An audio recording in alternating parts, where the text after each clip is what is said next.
Hello, everyone, and welcome back to another episode of The End Credits, the podcast where two brothers discuss their thoughts on a film of their choosing.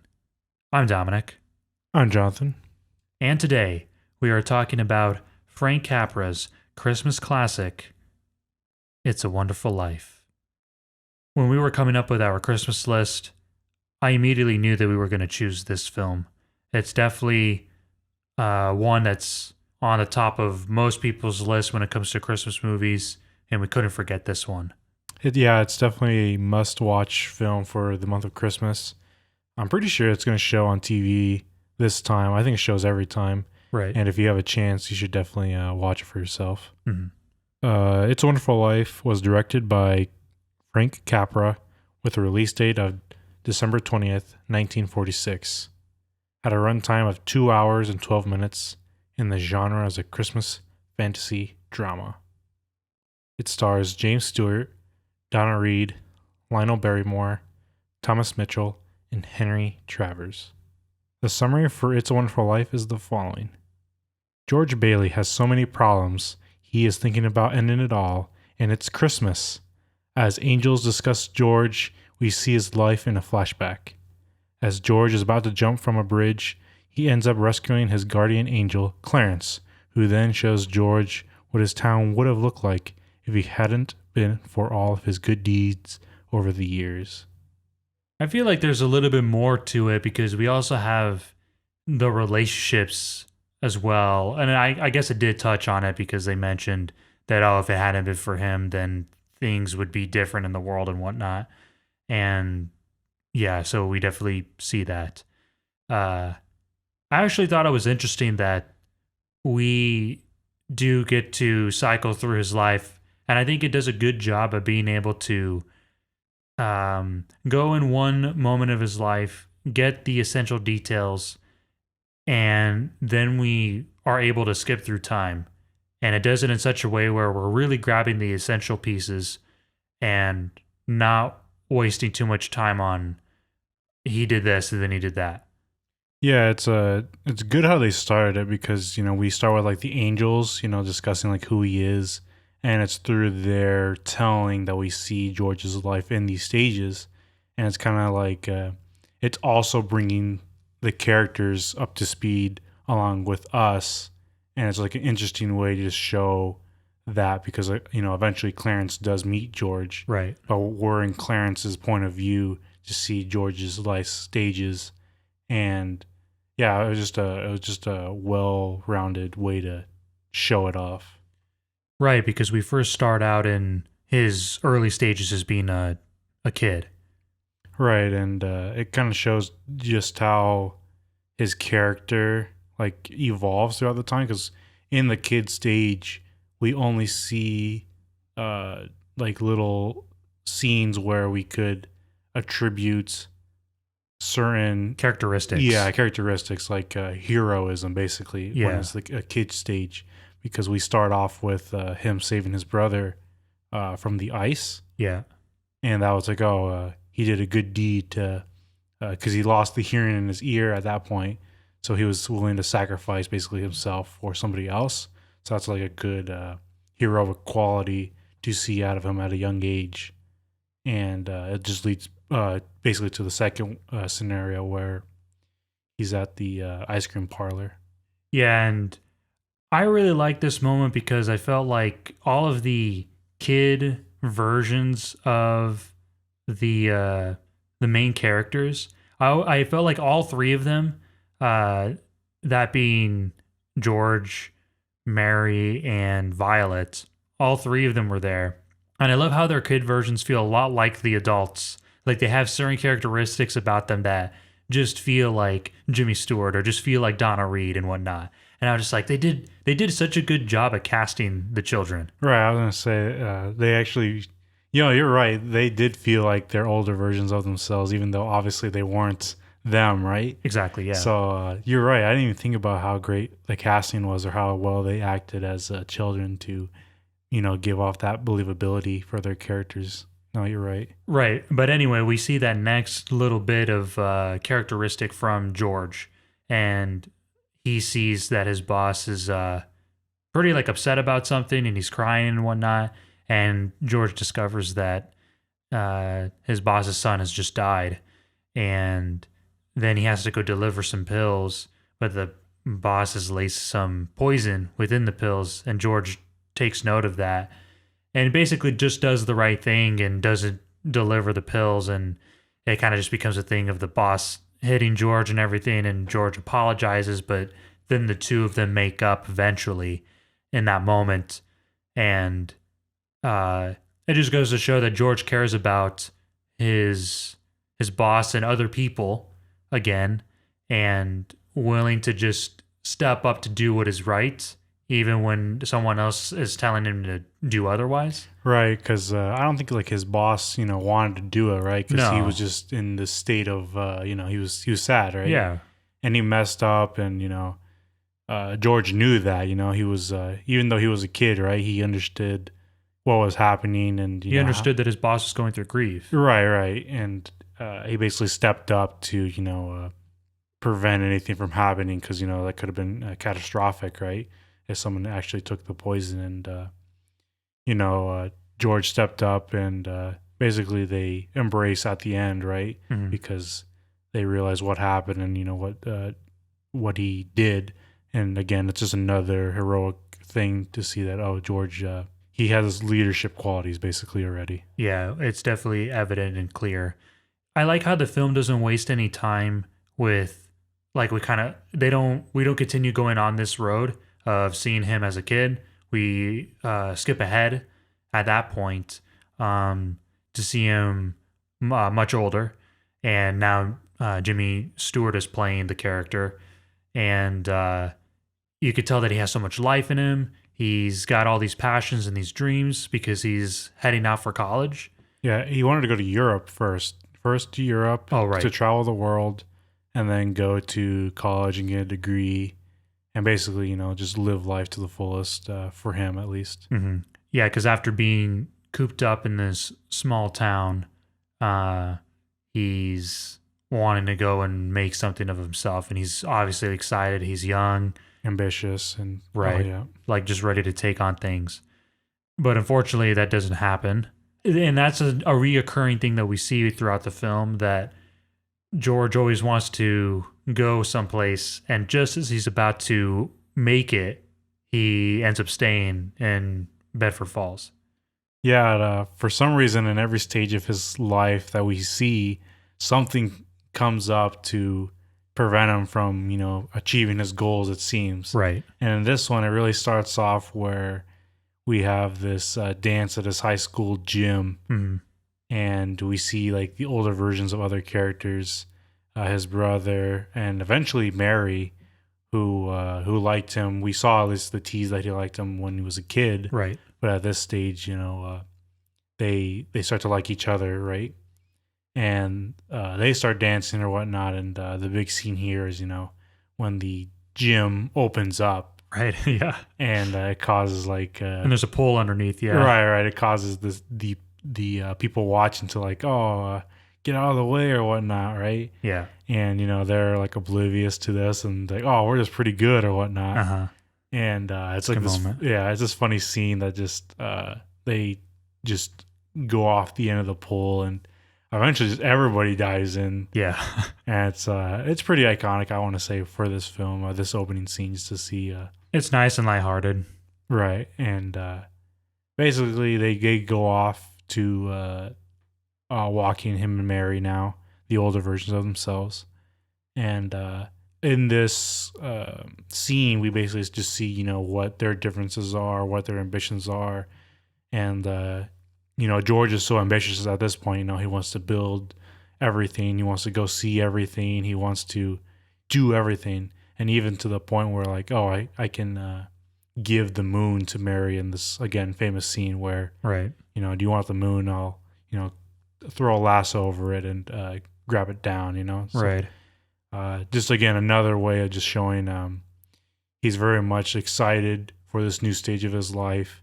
And he's ready to go. And yeah, this is definitely one of my favorite scenes from the film. And it's really sad too, because at least if you've watched the film before, you know where it's headed. and Right. that, you know, all these dreams and these passions that this young man has, he's not gonna fulfill them. And it's just one of those, I think it makes the moment that much more sincere and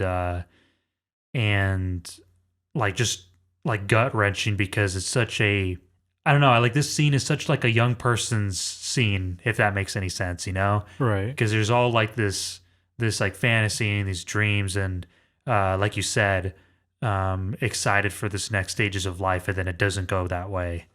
Right, because like right out of the blue, we hear that his father had a stroke or whatnot, and it's like the weirdest timing ever. Because George is off to go to Europe to travel. Hmm. He was gonna go to school after that, and it was just weird just because in this previously before even the dance, we saw this scene where he talks to his father about potentially taking over the family business, and it's kind of like, oh, what timing to even I have know. this happen where he has to run off because his dad is in poor health, and we see later on the aftermath that he does eventually pass away, and it forces George to basically give up his trip to Europe, and that was like the first knock on like, oh man, he didn't get to do that, and And then you're his thinking, father's died. It's like, yeah, it sucks. And then at that moment, you're thinking to yourself, okay, now, because as we learn right there, now he's about to go off to college now because he gave up his Europe trip, but now he's finally gonna go to college, and he's meeting up with the people who now run the board, who now runs the business and loan buildings at which was his father's company, and basically going up against the evil and honestly, let's face it, a really good antagonist in the entire film, Mr. Potter. right. Basically, like the evil banker who wants to take over the businesses in the towns and houses, banks, buildings, anything that he can get his hands on. And basically, in this story, it was the Potters versus The the Baileys. Baileys. And now, since his father's no longer around, George is the one to go up against Potter. Oh, it was like inadvertently though. It was Right. entirely on accident because again, like we saw in the beginning when he was younger as a kid, he even stood up to Mr. Potter. So we see these qualities of George and being able to take a stand for himself. And he does so with Potter, and it eventually leads the board to look at George and say, give them a sense of like I guess the sense of like opportunity to take this chance to vote down Mr. Potter and give this sense of power and that there's still some good there because it would appear that the board was just going to give up the business and loans building to Potter because Potter wanted to take it over, and seeing George's leadership qualities, they were thinking that why don't we appoint him as a new like board of directors, and obviously George didn't want to take it. Right. In this stage, he's like, okay, I lost my trip to Europe. I want to give away the family business to his uncle. And at this stage, he just wanted to go now to college because, he had to give up one thing, and now, well, he lost his dad to give up this one thing, and now he has to, or he wanted to go off to college. And at this stage, he's faced with a battle like, does he give up college now just for the business? Because apparently the board will give up his family business if he doesn't take this opportunity.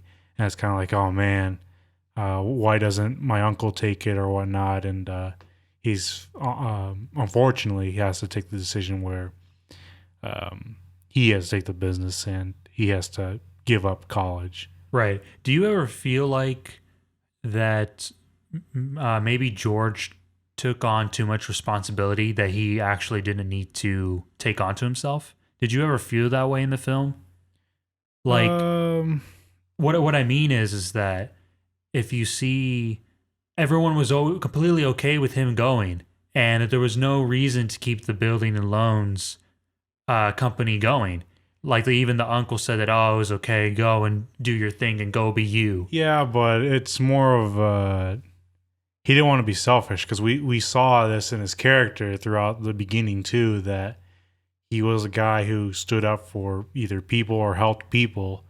And in this scenario, he knew, because this was his town, right, growing up, and he knew where it was going with Potter if Potter took over. So he felt some sort of responsibility because his dad had this responsibility before.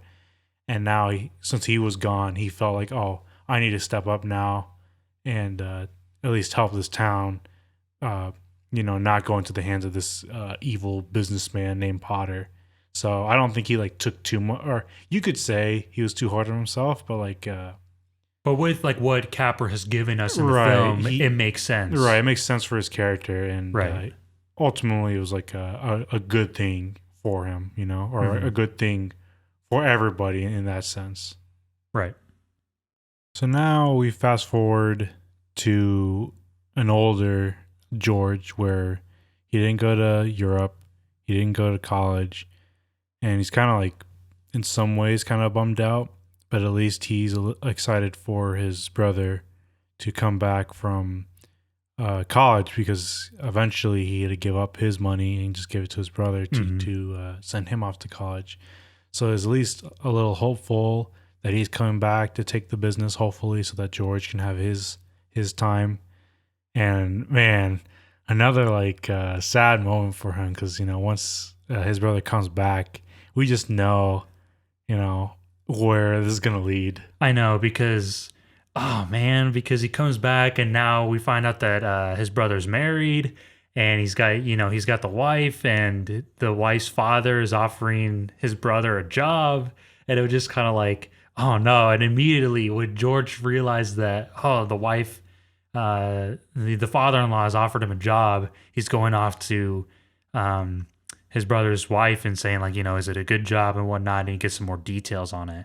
And it's just so sad because, once he finds out that it is such a good job, he can't just make his brother stay in Bedford and take over the business. Right. It's like, another obstacle. Yeah, it's like so sad. It's like at this point you're like feeling it for him. It's kind of like, has anything gone right really at this stage? Yeah, and then we see that his mother's trying to console George and cheer him up because obviously he's a little bit bitter, and tries to give him a little push to go and talk to Mary once again. So now we're reintroducing Mary's character. And so he ends up going off to visit Mary, or actually he just goes on a walk around town, and he doesn't take his mother's advice, and he goes on a walk around town just looking for something, I guess, just for some fun or just to be by himself. And he runs into Violet, and then he tries getting Violet to go on a like a semi-adventure, basically. Yeah, like a small date in a way, and she obviously doesn't take any interest in this, and kind of embarrasses George in front of a group of people. And again, George becomes even more bitter. And we have to remember that, like, in the state, he hasn't been able to do anything but stay in his hometown. Right. So we have to understand his frustration. Yeah, just with, again, the loss of his dad, the loss of Europe, the loss of college, these are like, big things that meant something to him, and all three of them just going away is kind of sad for him. Yeah, and so then he finally ends up at Mary's house. And yeah, this is another part where Mary is obviously really happy to see him. And George isn't very happy to be there, and just trying to invite him in is like an absolute train wreck. Yeah, I was like, I always felt like uncomfortable by like how rude he was, because obviously he's just in a sad, like, mad state, right? Right. And it's just kind of like unfortunate just to see how the reactions go, like to start with, because it's like obviously he doesn't want to be there, or like he's obviously mad, right? And she just wants to cheer him up, and it's kind of like they're kind of awkward with each other. They're not that state that they were 4 years ago, and it's just kind of sad just to see just that drift right here. Yeah, I thought what brought a little bit of comedy and lightheartedness was when the mom of Mary is just all like, "Oh, what's George Bailey doing here?" Just trying to get Oh him out of yeah. the house, and it was such a funny scene. And she's not very fond of George, and George is very fond of her mom, and it was just a really nice way to kind of like break the ice and Yeah, make it a little less awkward. that's true. And I really like the fact that we had the makeup moment at the very end when they get the call from Sam, but then they, they kind of just let it be, and they end up apologizing to each other, and that was just a really good moment that we really needed to have, especially with the fact that George was so rude, and they were beginning to be a little bit be rude to each other, and the fact that they were making up at the end just brought all the difference. Did you like the callback to their 4-year encounter with like the lasso? In the moon. Yeah, Oh yeah, I will always love that scene and love the fact that she was trying to make him remember that, because that was when they were happy, and that's when they had right. a lot of ambitions and dreams, and they were younger. I liked it. Yeah, it was really nice. It was sweet, and he totally didn't take notice of it, Right. and I was like, God, George, my God. Um, so then we skip a little more ahead, and now they're married. And again, we run into the same issue. They're married, they're going to go on their honeymoon, they're driving out of town. Right. He wanted to go to New York. He had like this a lot of cash in hand and everything. They were ready to have the time of their lives. Yeah, $2,000. That was a lot of money back then. Yeah, then this is where the depression era comes in, and man, it's terrible. Man, it just sucks because they were just getting ready to leave, and then yeah, the depression hits. All the money is gone from their bank and everything, and people are freaking out. George takes notice of this, and he, in the true George Bailey style, he goes to see what's wrong and tries to help people and understand the problem and help others in their problem. And basically, kind of forgets about the honeymoon and tries to help everyone pay their or give people their money in order for them to, sustain their lives. Yeah, and unfortunately, with this helping everybody out, he had to sacrifice his honeymoon and leaving the town. And by the end of the day, all that's left is $2.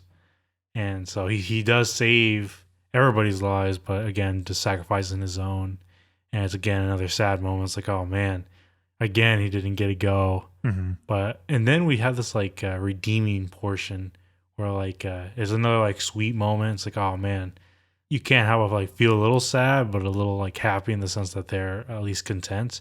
Where we see George, go off to like find Mary, and he's basically led into the house where again they had that moment with Wishes and the lasso Yeah.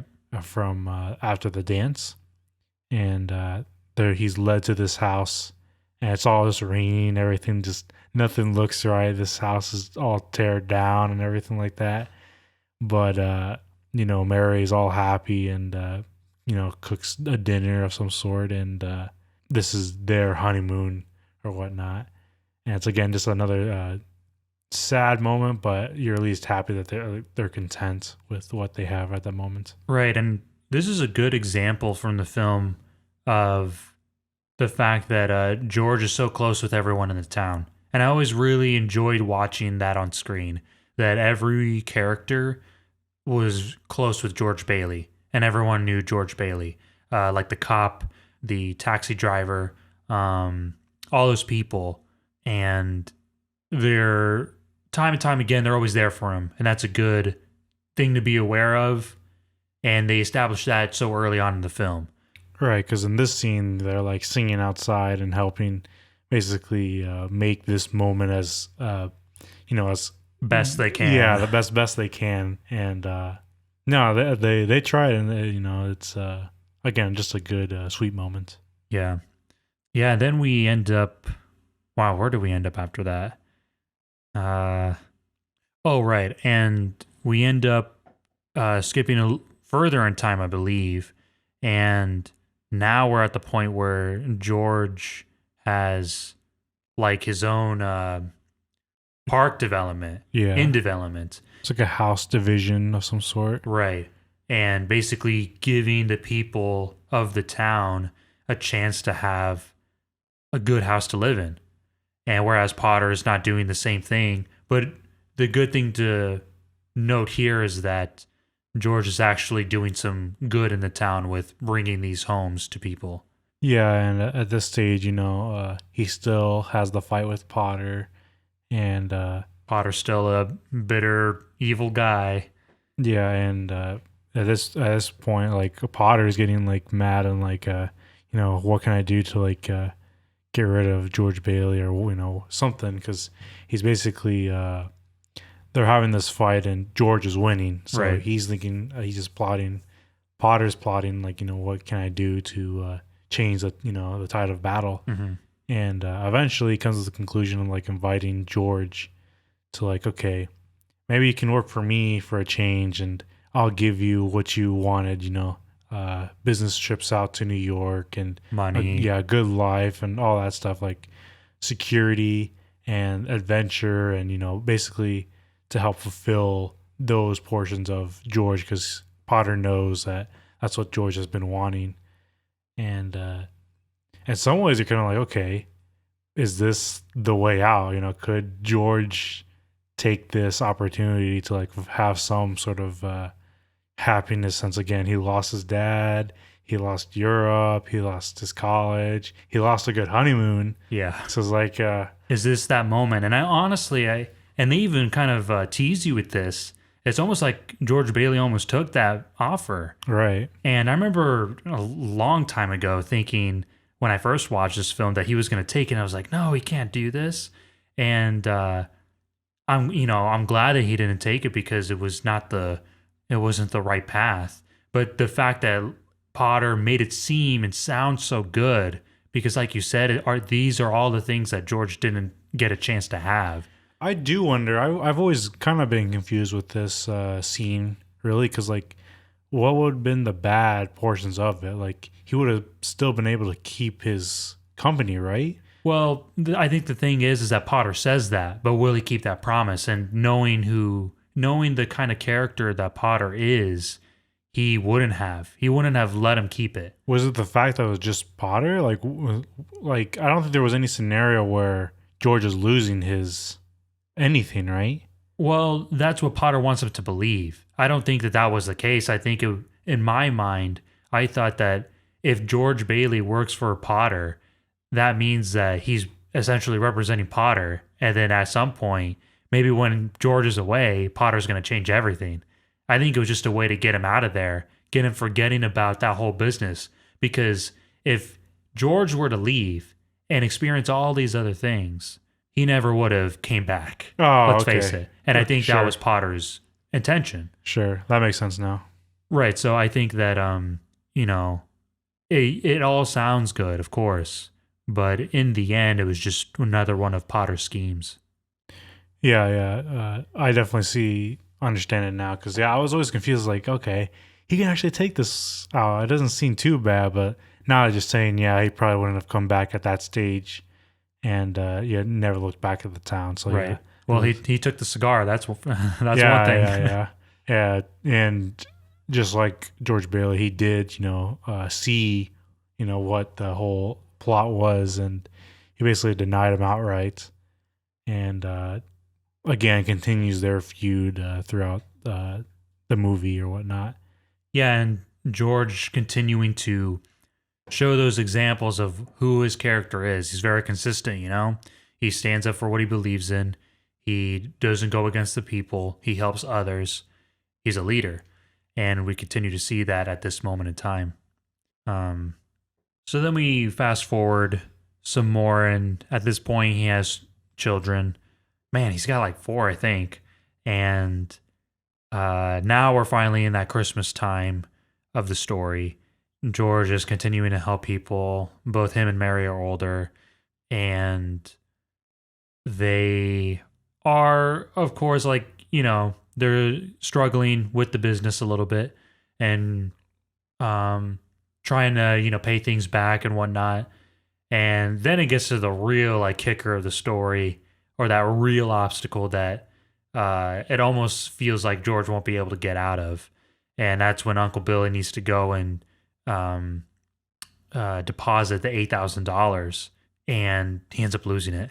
Yeah, it's kind of like I know the scenarios where like, oh man, how did this happen? Because I know. when we see this happen, he argues with Potter, who's at the bank or whatnot, and he basically gives him the money without like really knowing, right? And it's kind of like the sad moment. It's like, oh, how did you? He was trying to say that, oh, like Potter's done or whatnot, basically mocking him in that way, right? And he ends up the uncle of George. He ends up losing the money, and he's like tries to retrace his steps. Like, oh, where is it? Where is it? And the audience and Mr. Potter both know where the money went. It's kind of like, oh man, is he gonna leave? Is Potter that bad to not give him back the money or whatnot? And obviously, he is that bad, and it's just a terrible moment for the audience because we know where it's at, but they don't know where it's at, and they're just all struggling. Like, what can we do to find this money again? Or Right, because Uncle Billy accidentally left it within Mr. Potter's newspaper, and then Mr. Potter finds it and just keeps it for himself. And man, that's the worst part, because you're just like, Uncle Billy and George are scrambling to find this $8,000 because they need this money. And, without it, it means bankruptcy, it means jail time. And obviously, George has made it clear that he didn't want that. And that was a scary moment. This is probably the first time when we were really seeing George come out of that, like all of that, that anger and that sadness, the things that left him upset are finally coming out, and he's taking it out on his family and the people around him. And that's a really sad moment, because that's that moment where we just see this guy who's had disappointment after disappointment, and he's finally had enough of it. yeah, it's definitely a sad moment to see him basically fall apart and in front of his family, and then eventually, even like you said, to other people with the teacher. That was kind of a funny moment, Oh, him right. telling the teacher off because his kid was sick. But in other moments, it's like he didn't need to go that far or Right. whatnot. And this eventually leads to him having to leave his house because he's made a mess. Basically, Right. goes off to the bar, starts trouble there. Yeah, it gets punched in the face. Yeah. Now we're at the bridge where basically, I guess this is the turning point of the movie, because this is where this is the lead up to where, because we started with the angels, and now this is where the angels will come into play, and this is where George starts to think, everything's been bad so far, and he might consider jumping over the bridge. Right. And Clarence comes down and sees that he's going to do that and jumps in the bridge instead, and or off the bridge instead. And this prompts George to go in to save him, which he does. Right. And I actually want to stop here for a moment, because I think it's just such a powerful moment that, he's considering that, and then you're thinking in terms of the film that he's George Bailey. He's done all these things for people, and how could he do this? And that's what's great, that when Clarence comes in and basically teaches him how things would be without him. And that was such a good thing to do. in the same way, though, you kind of understand what led George to this moment because of Right, for sure. all the stuff he had to go through, losing his dad again, losing his dad, losing Europe, losing school, almost losing the family business, Losing the honeymoon. losing the honeymoon, like Losing the $8,000 now. yeah, and that just destroyed him. So you understood why he was going through all this, and why he thought this was the best course of action. But ultimately, that's where Clarence comes in to like remind him that maybe it wasn't so bad, and this is like the teaching moment that that George gets as we see a world where he doesn't exist. Yeah, so it's our Christmas Carol moment, right? Yeah, it basically is. Yeah, so yeah, at this point we see that world without George Bailey, and it's funny to see that George isn't quite believing the entire this entire moment of like what he's seen. Um, he doesn't believe that Clarence is an angel, you know, and he doesn't believe that. Oh, he doesn't even take note that the world has changed for a brief moment of time, you know. Right, because who would? Yeah, exactly. And he ends up going back to what's supposed to be Martini's place, but now it's Nick's place, the bar. And he goes back over there and he sees that, you know, Nick doesn't recognize him or knows him, and he's a lot more mean. Other characters like his old previous boss comes into that bar and gets humiliated, and he's pretty broken down, and George realizes this and he's like, oh, what are you doing, why are you doing that to him? And then you find out that at the very beginning of the film, when the boss was going to put the poison in those pills, he ended up going through it without George being there, and you know, basically became a criminal. You know, just more things to add to the fire. His car's not there by that tree that he ran into previously. Potter basically took over the town and Right. changed it, and from this like I guess family friendly environment to like more adult oriented Mhm. style. And obviously, we learned that his brother died from the ice. What were they? It was ice sledding, I guess. I don't Right. know. Yeah. Like all those years ago when Yeah. he was young. I want to stop here and say that this is obviously like this from today's standpoint, right? Because I've seen other movies, right? Mm. Obviously, Back to the Future Part Two was influenced by this moment in It's a Wonderful Life. Yeah. It's clear as day because even I want to say like people stand in the same place. I want to say because like especially like we saw the town, right? Right. That was an obvious reference. Or Back to the Future Part Two referenced this moment, Right. and even like the tombstone moment. They're like I feel like they're in the same position and they kind of went in the same sort of scenario. We just right? need a clock tower now. Right. It's like it's kind of weird to say that. You could see a clear influences in these movies, and Yeah. if you haven't watched It's a Wonderful Life and you only watch like the Back to the Future series, you might think it's like, wait, where have I seen this This before? seems familiar, you know? Yeah, even as we were watching, I was thinking to myself, man, this is always giving me Back to the Future Part 2 vibes. Yeah, even though it should be the reverse Right. way, but Yeah. Yeah, it's a cool thing that we can see these influences and how they've managed to create other great scenes in film, like in Back to the Future Part 2. So yeah, he ends up seeing all of these images and these things. He even goes to his mother's house at one point, and like the mother doesn't even recognize him, which is like pretty awful feeling for him.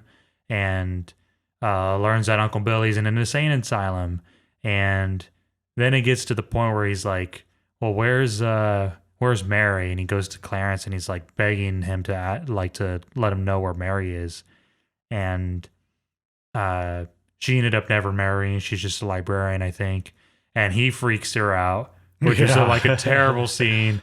He even goes back to the house where he's supposed to live, and it's all run down still. Like no one ever lived in that crummy old house that he just once described as. And it's all so sad. It all kind of just boils up to the idea of life sucks without George Bailey. yeah, it's like all this what he's known for this whole long time, just it's not there, and he just gets like he just crumbles basically. It's like, oh, it's too different, it's not anything like his life was. And at this point he's basically begging Clarence to like bring him back.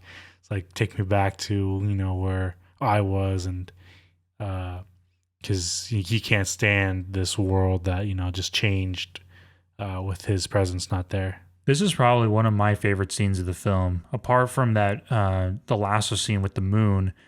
Ah, man, this is such a good part. A really great moment when he's just begging to come back to life, and his head is buried in his hands, and then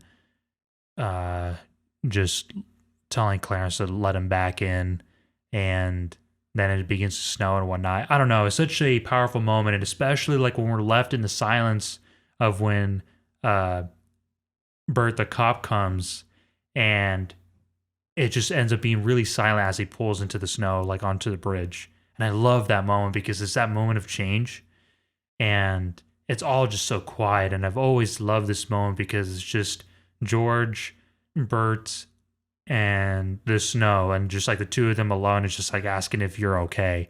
And what's great is that at this point George is okay. It's a cool moment to see because, you know, in the previous scene, we see him go after George in the cop car. Mm-hmm. And, you know, once George returns to the bridge and starts, you know, begging for Clarence to bring him back, we don't know if he actually succeeds really, besides like the snow falling down. Yeah. And when the cop comes, there's like this chance where you can say, oh, he's going to arrest him or whatnot. But then he comes out and, you know, he recognizes him. And this is like, oh, yeah, that's the confirmation that he's back or whatnot. Yeah, he's back in the world that he knows. And oh man, it was so great to see that like his spirits were lifted, and that George felt like he recognized all the things he has and who he is and what he can still do. Right, because at that stage he was like, he hated this town, he just wanted to leave it. Mm-hmm. But now once he saw it again the way, you know, he saw it, you know, before, he was like, oh man, everything's so great, you know. I was like, he was saying Merry Christmas to everybody. He was saying like, oh, I love, you know, this, that, you know, maybe stuff he hated before, but oh no, it's all good now, you know. When he goes and sees his car like still crashed along the side of a tree, that was hilarious. He's like, oh, screaming like, yay. Yeah. That was a great moment. Yeah, this is definitely like a complete 360 from when, you know, he was at his house and he was kicking and throwing things, and then now he's coming back and he's all joyful. And even as the bankers have come to arrest him, Right. He's like, oh, just arrest me or whatnot. It's yeah, okay. he was totally okay with He's it. totally joyful. He's like, as long as everything's back to the way it was, he's like, I don't care. Yeah, even that broken like that broken armrest on the railing of the staircase. Oh yeah. He was even okay with this now, and those little things that used to really get to him and bother him, he was starting to love or learn to love again. And yeah, this is that moment where spirits are back, and we're definitely feeling that the joy from the moment, but we don't really see it until Mary comes back, and then all of a sudden like a swarm of people like fill George Bailey's house. Yeah. And even as we were watching this, I was mentioning how like man, there was so much going on in this scene. Like basically everyone from the town, after Mary had given some calls, they found out about George's situation and has come to help him and essentially pay that at $8,000 back. Probably even more. Yeah, there were so way many more. people that was like, oh, you helped me. I'm helping George right now, even in his time of need. And Yeah, everyone from like the town, even Sam, George's friend, had like wired him like $25,000 or something, and then some. something like that. Yeah, George's brother has come back, and yeah, Even oh my gosh. even the bank audits who came in to arrest him or whatnot, they even started to donate money and just rip off the Right.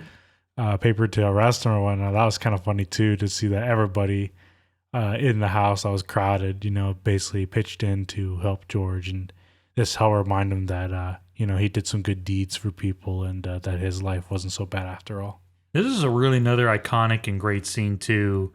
Obviously, like when the moment when everyone comes back, but it's really that special moment when the daughter says that every time and bell rings, the angel gets wings.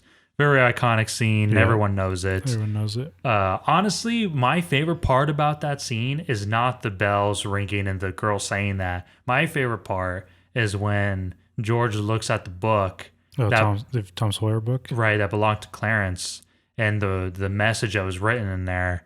I always thought that was the most powerful moment when he says that, like, remember that no man is a failure when he has friends. And that was such a good moment. And I'm getting chills saying it now because, like, in context, it feels so good Right. to read that. And that's like for anybody. But in the moment where George has gone through all these things that he's lost, time and time again, and then all these people coming to help him because he helped them all those other times ago. And it all just wraps up really neatly, in my opinion. And it makes such a special moment. And it's a great way to send off the film. Yeah, definitely. I agree. It's powerful, and you couldn't end it any other way, basically. Yeah. And in a lot of ways, it almost feels like you forget about the rest of the film. And you're like, yeah, this is a Christmas film, you know? Because Yeah. overall, in the end, the Christmas miracle happened. yeah, exactly. So in the end, is it truly a Christmas film? Because in that moment, I forget about everything else, and I'm like, yeah, this is a Christmas movie. Right. Yeah, overall, it was a really great film, and for us, we watch it every Christmas, or at least try to. And if you haven't seen it, where have you been? Yeah, like overall, like you said, it's a really good film. There was like some pieces, like for like editing wise, you could see some cuts just be some like a little bit jarring. But again, it's you got to give a little slack because it's an older film. You know, they didn't have the technology we had to like fix these errors easily. So like, but like as a cohesive unit, it's a wonderful Christmas film. Yeah, It's a Wonderful Life, right? Yeah, It definitely I did is. not even mean to say that when I said it. You know, You walked right into it. And there we have it. Frank Capra's Christmas classic, It's a Wonderful Life. We hope you enjoyed listening to this episode, and we'll see you on the next one. Happy holidays, everyone. thank you for listening to this episode of The End Credits. Follow us on Facebook and Instagram at The End Credits Podcast, and over on Twitter at The End Credits. If you're watching the video version, make sure to subscribe to the End Credits YouTube channel. That's it. Thank you and goodbye. That's a Christmas present from a very dear friend of mine. Look, Daddy, teacher says every time a bell rings, an angel gets his wings. That's right. That's right. Attaboy, Clarence.